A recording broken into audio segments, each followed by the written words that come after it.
Mais vous êtes là depuis longtemps? Mais c'est une très mauvaise plaisanterie, mon vieux. Salut les amis, j'espère que vous allez bien, que vous vous portez bien. Alors c'est vrai que je dis toujours la même phrase, mais je trouve que c'est important de savoir comment vous allez. Je pars du principe, à partir du moment où la santé va, le reste va. Par contre, quand la santé commence à décliner, bah, le reste suit. Moi je suis dans une phase un peu, pas forcément en termes de santé, mais bon, ça va s'arranger, hein. Je suis en train de parler maintenant. En tout cas, vous voyez, le poêle à côté est allumé, il fait un temps exécrable. Alors là, il y a un rayon de soleil comme par hasard. Je prends 5 minutes avant, il flottait, il y avait de la grêle. Enfin voilà, on passe par différentes étapes. Je parle de météo en ce moment, tant pis.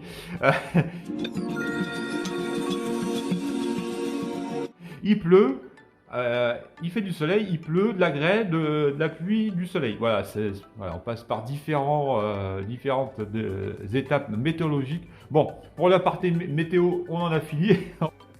Quelle honte. Tu n'as pas honte, hein?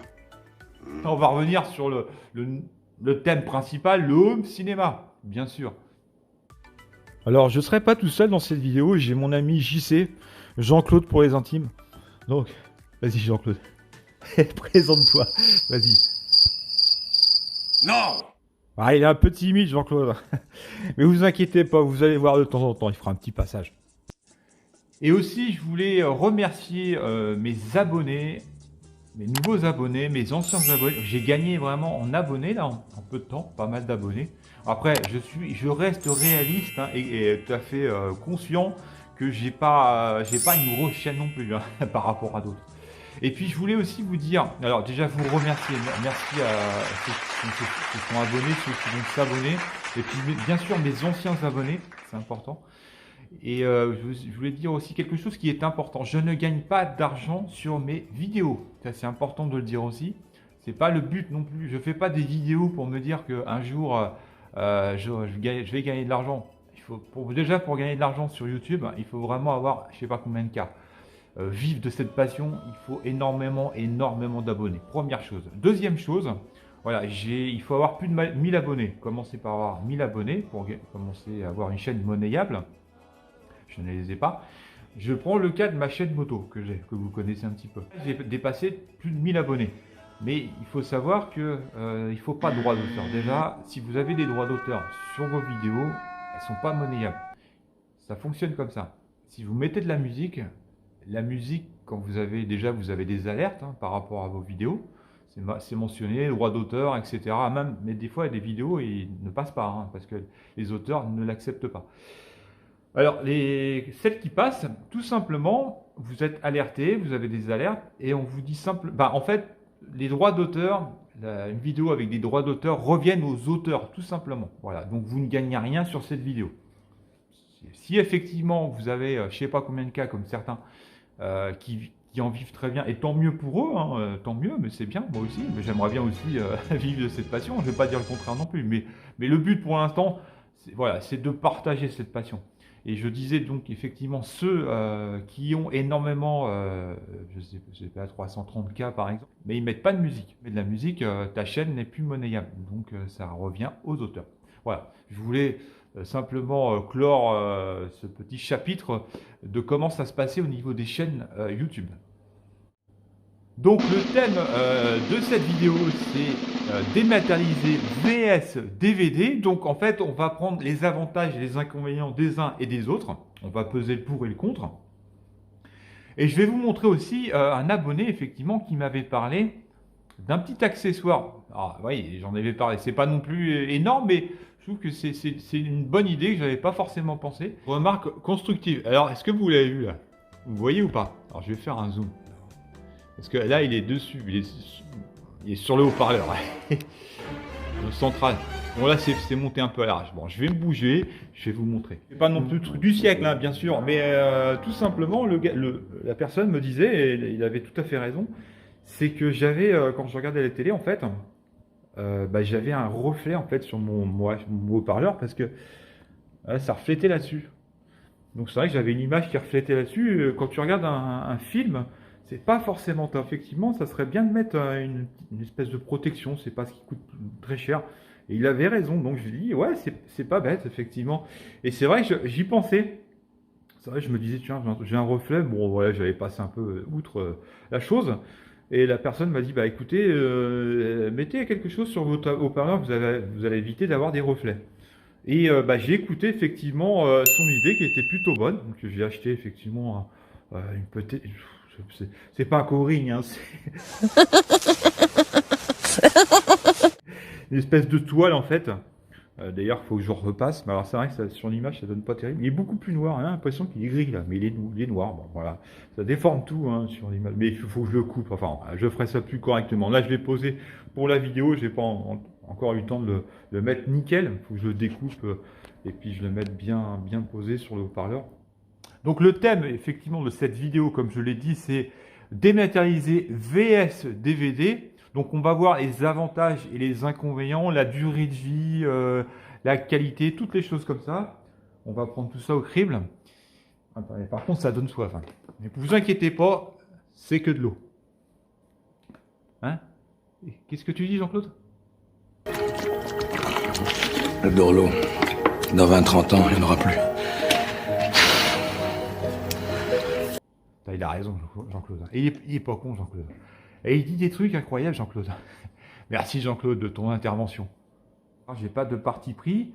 Je préfère presque, paradoxalement, le DVD au dématérialisé, qui a beaucoup plus de charme, bien sûr. On a un support abstrait et à côté, on a un support physique hein, qu'on peut toucher, qu'on peut... Et franchement, je rêve de faire quelque chose. D'ailleurs, je suis friand de ce genre de vidéo, pour tout vous dire. Je regarde souvent ce genre de vidéo, j'adore. Que ça a du charme, voilà, j'aime bien. Et je vais le faire pour vous. Je vais faire ce que j'aime bien regarder. Alors, je vous présente aujourd'hui mon achat du jour. Donc, La Malédiction, édition spéciale 25e anniversaire. Donc, c'est un peu, c'est Damien d'ailleurs, je crois que c'est Damien.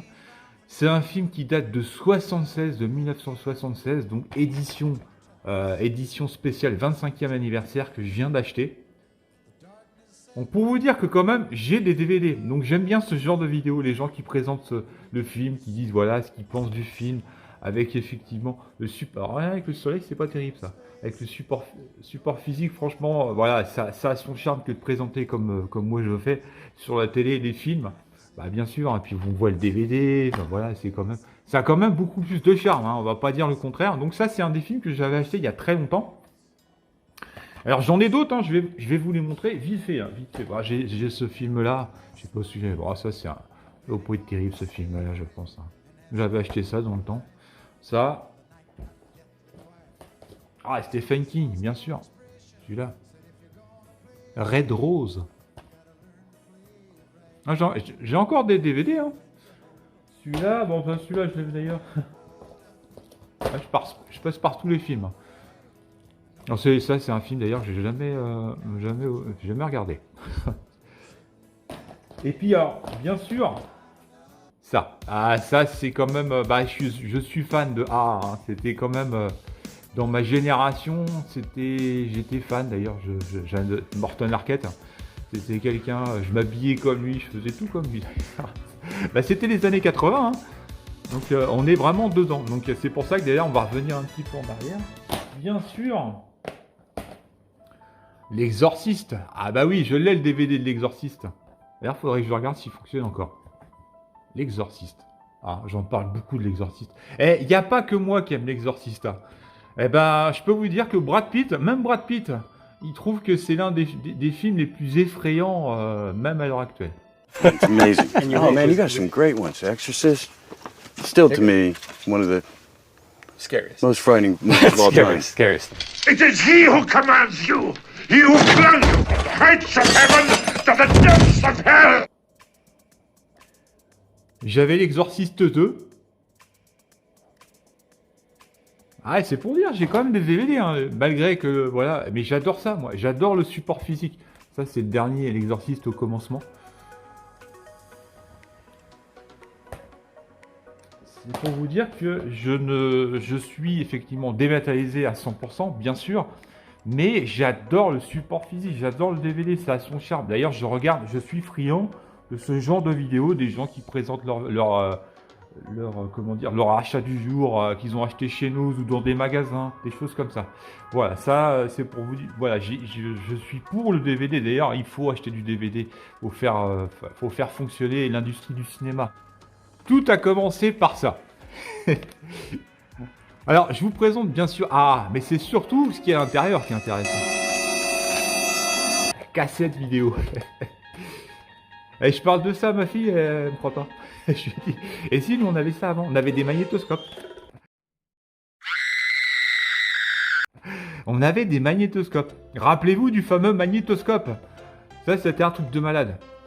Moi, c'est quand même, ça fait partie des belles années, ça. Quand on allait dans des vidéoclubs, donc déjà, on commençait par ces fameuses cassettes là, qui étaient géniales. D'ailleurs, on avait les magnétoscopes, on mettait ça dans le magnétoscope.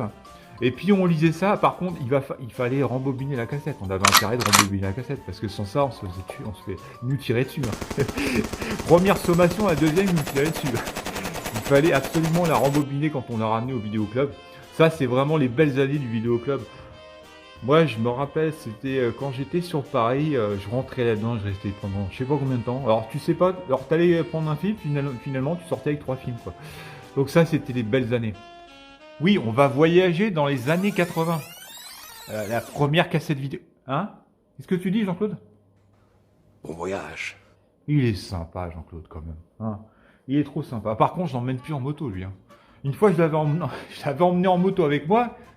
Il tire sur les autres voitures. Et je lui dis, il faut pas faire ça, Jean-Claude.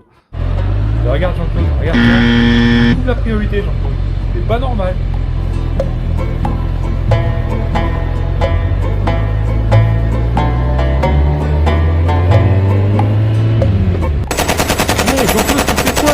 Calme-toi. Oh, t'es énervé là. Jean-Claude, tu fais n'importe quoi. Il faut pas tuer les gens. Ils peuvent mourir. Oui, Jean-Claude, ils peuvent mourir. Bah, si tu tires dessus, ils peuvent mourir, oui. En même temps, ça fait une semaine qu'il a pas fait la guerre. Le mec, il se défoule, hein. Quelle horreur! Bon, pour revenir sur les choses concrètes. Donc effectivement, les premières cassettes vidéo, je remonte la fameuse cassette vidéo qu'on ne voit plus pratiquement. Ça, c'est une antiquité, ça, maintenant. Quand je parle de ça à ma fille, elle n'en revient pas. Je dis, ouais, on avait ça. On regardait des films là-dessus, nous. Alors le truc, je reviens sur la cassette vidéo. Il faut savoir que la première cassette vidéo, elle est sortie en 1978. La première cassette vidéo. 1978, les amis. Donc ça, c'est vrai que le seul truc qui était sympa quand tu mettais la cassette vidéo dans le magnétoscope, c'est que des fois, tu avais la bande qui s'emmêlait là-dedans, c'était super sympa. Donc fallait démonter le magnétoscope, fallait aussi nettoyer les têtes. Hein. Je sais pas si vous vous rappelez de ça, nettoyer les têtes. Moi, j'avais un SVHS, moi. Un super VHS, c'était le summum. Mon premier achat quand j'étais jeune, j'étais sur Paris, j'avais acheté une télé, je devais avoir 25 ans ou quelque chose comme ça, 24, 25 ans. Ma première télé, c'était une télé Grandin. C'était pas la Grundig, hein, c'était la télé Grandin, donc une sous-marque que j'avais acheté à Bus. Et j'avais acheté mon premier magnétoscope. J'étais le roi du pétrole. Ah, j'avais ça, j'étais heureux. J'avais ma télé, mon magnétoscope, je me matais les films, puis j'allais dans les vidéoclubs. Ça, c'était les belles années, ça. Ah, le charme du vidéoclub. Ah, et ça, ça reste nostalgique, ça. C'est vrai que on savait quand est-ce qu'on rentrait, mais on savait pas quand est-ce qu'on allait ressortir. Et puis des fois, on regardait, on va regarder 2 vidéos, puis finalement, on regardait 50. Entre les cassettes et les DVD. Et c'est vrai que ça, c'est des belles années. Et puis en plus, moi, j'avais aussi un argument. Je faisais quand même plus de 20 km pour aller à ce vidéoclub. Mais il y avait aussi quelque chose qui était motivant, c'était la vendeuse. Alors la vendeuse, elle était super. J'étais content quand elle était là, parce qu'elle n'était pas tout le temps là. Elle travaillait, je pense qu'elle devait travailler avec son père. Et franchement, quand elle était là, j'étais...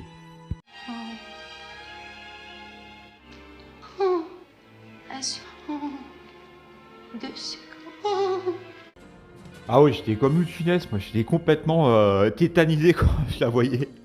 Mais j'étais amoureux d'elle en fait, tout simplement. Et c'est vrai qu'elle me motivait, ça, voilà, c'est les petites anecdotes comme ça. Et puis par contre, c'est son père. Hein. Quand je le voyais, j'avais l'impression de revivre le procès de Nuremberg en Allemagne. Il avait un accent allemand, mais c'était impressionnant. Par contre, elle n'avait pas l'accent, mais par contre, lui, il avait ce petit accent allemand. Und Muskatnuss! Moscato, herme-le. Et il faisait peur quand même. Non, mais tout ça, c'est vrai. Hein. On s'égare, les amis. Oh, je pars dans des trucs, moi. Je raconte ma vie. Enfin, voilà, c'est des petits souvenirs comme ça qui restent nostalgiques de cette époque des vidéoclubs. On va revenir au vidéoclub. Au magnétoscope, pardon. On avait le charme, effectivement, de mettre la cassette dans le magnétoscope. Et on avait la bobine qui se barrait, je sais pas si vous vous rappelez de ça. La bande qui s'en mêlait autour des têtes. Enfin, c'était une vraie galère, quoi. Et puis, il fallait nettoyer les têtes aussi avec le petit coton-tige, là. Hein. Moi, j'avais, bon, le premier magnétoscope, c'était un 4 têtes. Mais après, j'ai eu je crois que c'était un 6 têtes. Ah bah, j'avais le magnétoscope 6 têtes. Alors, attention, super VHS. La première cassette est sortie en 1978. Donc c'était une belle période, ça. Hein. C'était la fameuse période des vidéoclubs. Hein. Vous vous rappelez, les vidéoclubs, il y en avait partout en France, dans toutes les villes, les petites villes et les grandes villes. Donc ça, c'était vraiment le charme des vidéoclubs. Tu rentrais là-dedans, tu choisissais ton film, et puis tu allais te mater ça le soir. Et puis par contre, fallait les ramener le lendemain. Et puis est arrivé, qui a révolutionné aussi l'image et le son, le fameux DVD. Le fameux DVD est sorti en 1998, pardon. 1998. Le premier DVD qui est sorti en France est sorti en 1998. Ça, c'était assez révolutionnaire. C'était un CD, on n'avait jamais vu ça. On était heureux, la qualité d'image était encore... C'était le top. Hein. On était dans un autre monde, quoi. L'image était améliorée, le son était amélioré. Voilà, le DVD est arrivé en 1998. Alors, il faut savoir que dans les années 2000, il existait encore 5000 magasins, 5000 vidéoclubs en France. Et puis bien sûr, ça a commencé à s'effondrer dans les années qui ont suivi, hein, je pense, dans les 2003, 2004, 2005. Les vidéoclubs ont commencé à fermer les uns après les autres. Bien sûr, la cause, c'était Internet et le téléchargement. Le téléchargement qui a mis fin à tout ça. Donc on pouvait effectivement télécharger illégalement, on va dire, Torrent, Emule, je ne sais pas s'ils existent encore, ces sites-là. Donc on pouvait télécharger illégalement, effectivement, chez soi. Donc ça a mis un terme, enfin Internet, hein, en gros, a mis un terme à tous ces magasins-là, vidéoclubs. Donc, tous les vidéoclubs ont commencé à fermer les uns après les autres. Alors il faut savoir qu'il existe encore quelques vidéoclubs qui arrivent encore à survivre, notamment un sur Paris, avec la petite vidéo que je vous ai sortie sur Brad Pitt. D'ailleurs, dans ce fameux vidéoclub-là, on peut encore acheter, d'ailleurs sur Paris, il y a encore des gens qui achètent dans ce vidéoclub-là, des particuliers, et puis bien sûr, le gars, en fait, j'avais vu un reportage là-dessus, il y a beaucoup de stars qui viennent, hein, pas forcément, parce qu'on sait très bien que quand... ils font une vidéo, tout est prévu, hein, tout est organisé. Il y a, comme Brad Pitt, il n'est pas venu comme ça par hasard. Salut, j'arrive. Mais il est arrivé effectivement. Ari Aster, enfin beaucoup de réalisateurs, de comédiens sont venus dans ce vidéoclub-là. Et il est arrivé aussi qu'ils viennent comme ça, sans que ça soit prévu, à l'improviste comme ça, et qu'ils viennent effectivement... louer des DVD. C'est assez marrant. Notamment Brad Pitt, hein, qui est venu en dehors, ce qui explique le gérant du vidéoclub, qui est venu comme ça, il vient souvent sur Paris, il est venu commander louer des DVD comme beaucoup de réalisateurs et beaucoup de gens du showbiz. Alors, il faut savoir que de toute façon, je pense que ils étaient condamnés, et de toute façon, il faut être réaliste, même s'il n'y avait pas eu de téléchargement, il y aurait eu bien sûr Netflix et tous les services sur TV, les bouquets, Amazon Prime, Netflix et tout ça. Tous ces services-là sont arrivés aussi en plus. Donc de toute façon, c'était un pari perdu d'avance. Je pense que tôt ou tard, voilà. Mais moi, je trouve que c'est dommage, bien sûr, quoi. J'adore ce genre de... Je faisais même, ça m'est arrivé de faire 20 km pour aller dans un vidéoclub, hein. Pour aller chercher un DVD ou des choses comme ça. Mais il faut savoir que je suis à 100% dématérialisation, on va y revenir tout de suite. Mais j'ai quand même, j'ai mon lecteur DVD qui est là-haut. D'ailleurs, on essaiera, je ferai une vidéo pour savoir s'il fonctionne, les DVD, là, l'Exorciste et tout ça. On verra un petit peu la qualité d'image. Je suis curieux de voir ça. D'ailleurs, c'est ce que je me suis dit, tiens, ça serait une vidéo à faire, ça. Donc pour revenir, donc on va revenir sur le dématérialisation et le support physique, donc le DVD. Donc on va commencer par les avantages du DVD. Ça a son charme, bien sûr. Et puis quand vous voulez offrir quelque chose, parfois on offre un DVD, on offre un film, mais je pense que ça se fait de moins en moins. Bah, c'est sûr que dématérialiser, c'est pas pareil. Vous n'allez pas dire, tiens, je t'offre une clé. Il y a un film dessus, tu te démerdes avec ça. Alors là, vous avez effectivement, ça se vend. Alors, sous forme de coffret, de steelbook, de combo. Voilà, c'est vrai que le support physique, le DVD, ça a du charme par rapport au dématérialisé. Hein. On va pas se le cacher. Ça, c'est l'avant. Et puis, ça fait fonctionner aussi l'industrie du cinéma, bien sûr. Hein. Ça aussi, c'est important. Et puis, vous avez aussi, quand vous téléchargez, c'est des gros serveurs qui sont dans des grandes salles. Et ça, c'est celles-là, il faut les refroidir. Il faut les refroidir, les serveurs. Donc, c'est pas forcément très écologique. Pour la partie, on va dire, ça, c'est pour la partie avantage du DVD. Maintenant, on va parler de l'autre partie. On va parler des inconvénients du DVD. Mais comme je vais parler aussi du disque dur, du dématérialisé. Donc l'inconvénient du DVD, alors on pourrait croire le DVD, dès qu'on l'a acheté, on le garde à vie. Non, pas vraiment. C'est un peu comme un disque dur. Enfin, on va dire, faut être réaliste que le DVD va durer beaucoup plus de temps, normalement, hein, qu'un disque dur. Alors oui et non, parce que un DVD, c'est quand même assez fragile quand même. Alors ce que n'aime pas un DVD, c'est les variations de température. Donc quand ils passent au chaud ou froid, ils n'aiment pas trop ça. Il faut savoir aussi que c'est fragile. Un DVD qui tombe n'aime pas ça non plus. Ils n'aiment pas trop les rayures, les choses comme ça. Pareil, si vous avez une collection qui est près d'une fenêtre et vous avez le soleil qui donne dessus, c'est pas non plus bon pour le DVD. Il peut avoir un moment où il sera plus lisible. Vous ne pourrez plus le lire sur votre lecteur DVD. Alors quand vous achetez un DVD, vous vous dites, je suis peinard, je suis tranquille, il est tout neuf, j'en ai pour pas mal de temps. C'est pas forcément vrai, comme je disais. Vous pouvez tomber sur un Blu-ray défectueux. Et si, ça existe. Non, c'est... Il existe effectivement un site, ça s'appelle blu-raydéfectueux.com, où vous pouvez retrouver la liste de tous les Blu-ray défectueux qui ont été vendus. Il existe 611 titres au moment où je vous parle. Et alors pourquoi? Il faut savoir que surtout entre 2008 et 2011, il y a certaines compagnies comme Cole et MPO qui fabriquaient des DVD qui utilisaient une résine en fait de mauvaise qualité. Et cette résine en fait, elle résistait pas au temps. Donc le DVD, vous pouvez le lire aujourd'hui, il peut fonctionner, et dans 4 semaines ou dans 6 mois, il ne fonctionnera plus. C'est-à-dire que la résine, résiste, comme je disais, elle ne résiste pas au temps. Donc votre lecteur va vous afficher disque illisible ou incorrect. Bon, cela reste une minorité, mais ça peut arriver qu'effectivement vous tombiez sur un DVD défectueux. Maintenant, on va revenir encore sur les inconvénients du DVD. On va dire sur la partie écologique. Alors, partie écologique, là-dessus, c'est vrai que c'est pas forcément écologique un DVD. Alors attention, hein, je suis l'avocat du diable, bien sûr, mais j'adore le support physique. Je dis simplement les inconvénients, tout simplement, mais j'adore le support physique. Hein. Je vais donner les inconvénients aussi sur le disque dur, bien sûr. Mais c'est le but de cette vidéo. Donc les inconvénients, effectivement, c'est un impact écologique. Hein. Il faut savoir que on utilise quand même du plastique quand même. Hein. Donc je crois que c'est un dérivé du pétrole quand même. Donc il faut savoir que le pétrole, c'est quand même une ressource épuisable. On utilise du papier, hein. Donc les arbres, et puis le transport.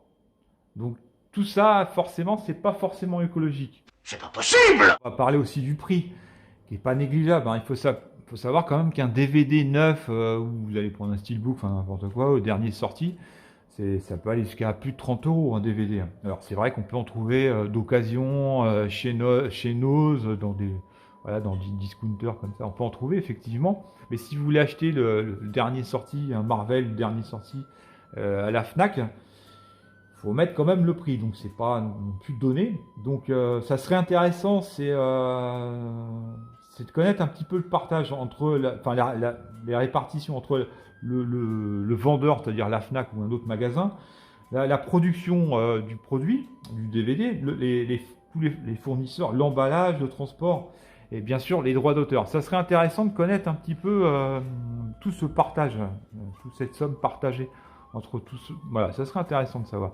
Mais bon, voilà, pour en revenir au prix, donc c'est quand même pas non plus négligeable le prix. Et puis on a vu tout l'impact aussi écologique du DVD. Alors le but de cette vidéo, c'est pas de me mettre à dos ceux qui ont des DVD. Bien sûr, voilà, je dis simplement les avantages, les inconvénients. On va en avoir aussi les inconvénients dans le dématérialisé. Mais bien sûr que ça fait aussi fonctionner l'industrie du cinéma. Donc c'est important aussi d'acheter des DVD, bien sûr. Maintenant, les inconvénients de la dématérialisation. Donc je parle de films, bien sûr, de films dématérialisés sur des disques durs. Donc je ne vais pas parler effectivement du transfert des films sur le disque dur. C'est pas le but de cette vidéo, peut-être que j'en parlerai un jour. Donc effectivement, il y a bien sûr le piratage, le téléchargement illégal, on le connaît tous. Il y a aussi des plateformes où on peut télécharger. Il y a aussi, il y a YouTube aussi où on peut télécharger des films.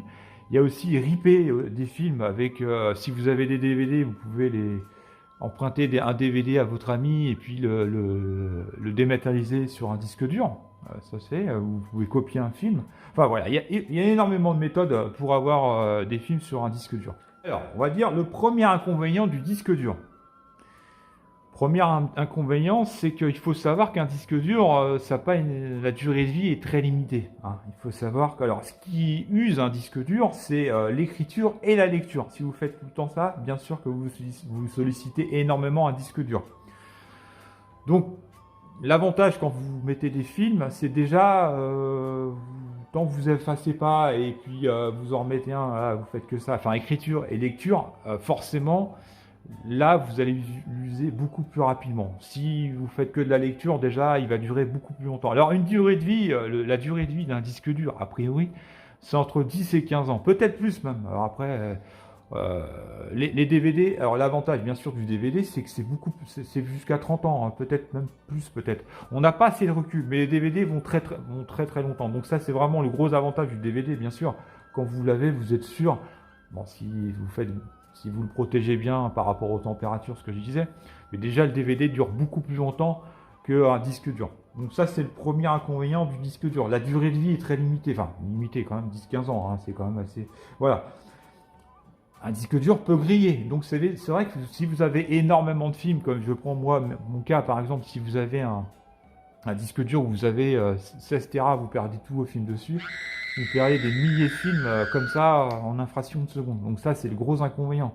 Si effectivement vous avez un DVD, vous êtes tranquille. Vous avez une collection de DVD, s'il y en a un sur 50, c'est pas trop grave. Voilà. Par contre, un disque dur, c'est beaucoup plus grave. Voilà. Les inconvénients sont déjà beaucoup plus flagrants sur un disque dur. Alors aussi, un disque dur, ça reste mécanique. Donc effectivement, c'est comme un disque qui tourne autour d'un axe et des têtes de lecture. Donc c'est fixé sur un bras mobile. Donc ces éléments, ils sont susceptibles de casser. C'est un dispositif mécanique.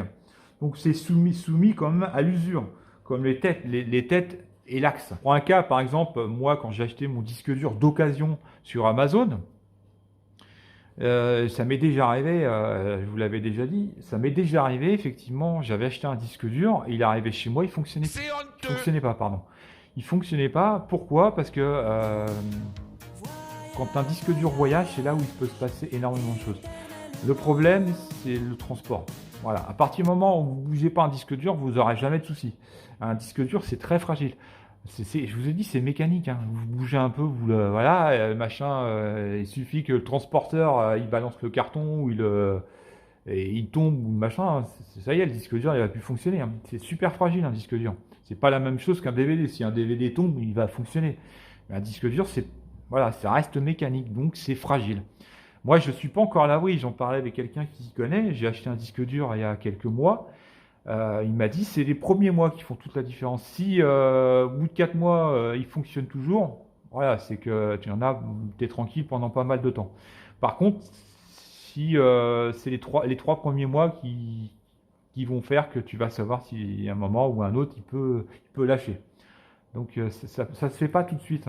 Des fois, Il suffit d'un moment où le produit a été très sollicité et il y a une pièce qui va lâcher. Voilà. Donc on n'est vraiment pas à l'abri, c'est surtout pendant le transport où tout se joue. Voilà, un des gros inconvénients du disque dur, c'est que c'est très fragile. Il faut vraiment faire très attention. C'est pareil, c'est quand même un produit qui chauffe. Donc c'est pareil, il faut qu'il soit... Alors un disque dur, il faut jamais qu'il soit l'un avec l'autre. Par devant, par derrière. C'est-à-dire qu'il faut qu'il y ait quand même entre les deux un jour, comme moi ils sont dans ma baie là, Fantech. Donc ça c'est bien foutu parce qu'en fait il y a une grosse séparation entre les deux disques durs. Ça c'est pour éviter que ça chauffe trop. En plus il y a un ventilo, mais même je pense qu'il n'y aurait pas de ventilo d'après ce que j'en parlais avec un professionnel me disait que voilà, il n'y a pas de... À partir du moment, il faut vraiment bien séparer les disques durs. Bon voilà, il y a un effet effectivement où ça chauffe. Donc si ça monte à une énorme température, effectivement, ça peut griller. Voilà, c'est quand même pas négligeable. Ça, c'est les gros défauts des disques durs. Alors bien sûr, les avantages, il y en a aussi pas mal.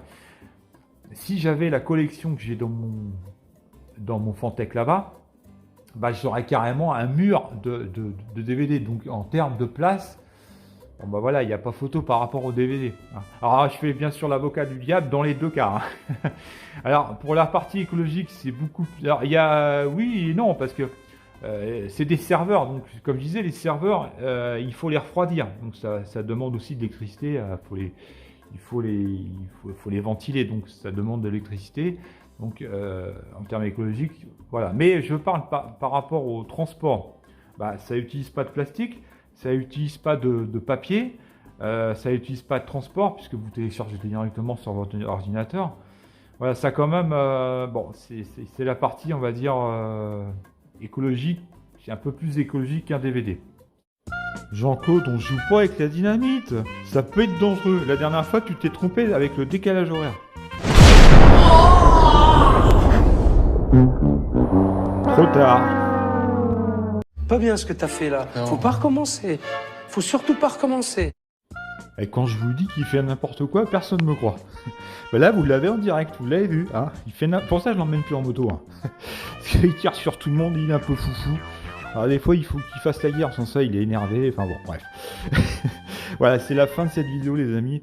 On va se retrouver pour une prochaine vidéo. Certainement, ça va être une vidéo. Alors, je vais faire sûrement un visionnage des DVD que je vous ai montré là. Parce que ça fait super longtemps qu'effectivement, j'ai pas regardé ces DVD là. Donc, je vais regarder s'ils fonctionnent. On les revisionnera en haut parce que j'ai un lecteur DVD. Je vous montrerai ça avec un disque. C'est un disque dur intégré, mais ça fait très très longtemps que je l'ai ce lecteur là. Donc, on va revérifier les DVD. J'aurai un super déballage sur tout ça. J'en dis pas plus. Sur un nouvel appareil, je vous montrerai ça. Je suis encore en plein doute, je sais pas trop, enfin voilà, je vous en reparlerai. Et je voulais, qu'est-ce que je voulais dire? Je sais plus ce que je voulais dire. Oui, par rapport au dématérialisé et puis le DVD, bien sûr qu'il n'y a aucun choix à faire. Les deux sont bien, il y a des avantages et des inconvénients dans les deux parties, que ce soit le dématérialisé ou le support physique, le DVD. Moi, j'aime les deux, sans aucun souci. Mais voilà, je voulais vous montrer un peu les avantages et les inconvénients. On a vu, dans les deux, il y a des avantages et des inconvénients. En tout cas, merci encore à mes nouveaux, mes anciens abonnés, ceux qui vont s'abonner. Et puis on se retrouve pour une prochaine vidéo. Faites attention à vous, prenez soin de vous. Et je vous dis à la prochaine. Allez, salut.